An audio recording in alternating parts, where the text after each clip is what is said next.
Samantala, arestado ang 4 na lalaki sa kutumano sa pagbebenta at pagbili ng mga nakaw na motorsiklo sa Maynila. Narito ang report.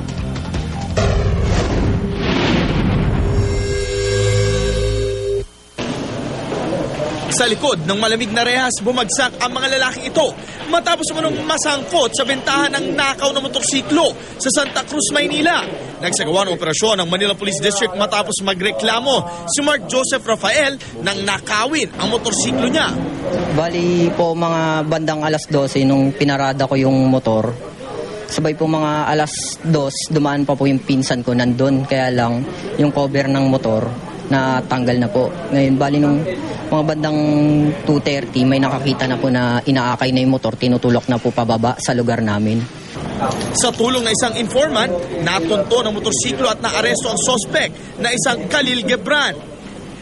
Bali, may isang informante na nagbigay ng information dito na nagkakaroon nga daw ng transaksyon ng bentahan ng isang nakaw na motor. So, upon dun sa arrival dun sa area, dun nga, nagkaroon ng komosyon, nagkaroon ng palitan ng motor. Pagdating sa presinto, kinumpirma ng biktima na sa kanya nga ang nabawing motorsiklo.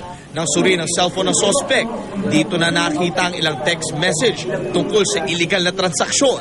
Sa kasunod na entrapment operation na aresto, sina Marvin Christian Morabe, Edwin Bermudez at Omar Diamla, pawang mga buyer umano ng nakaw na motorsiklo.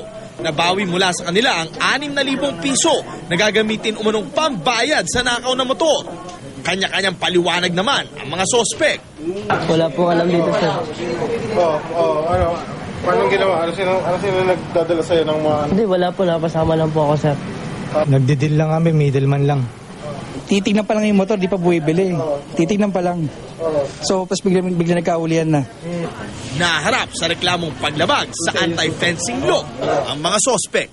Para sa unang balita, Jay Sabale, reported.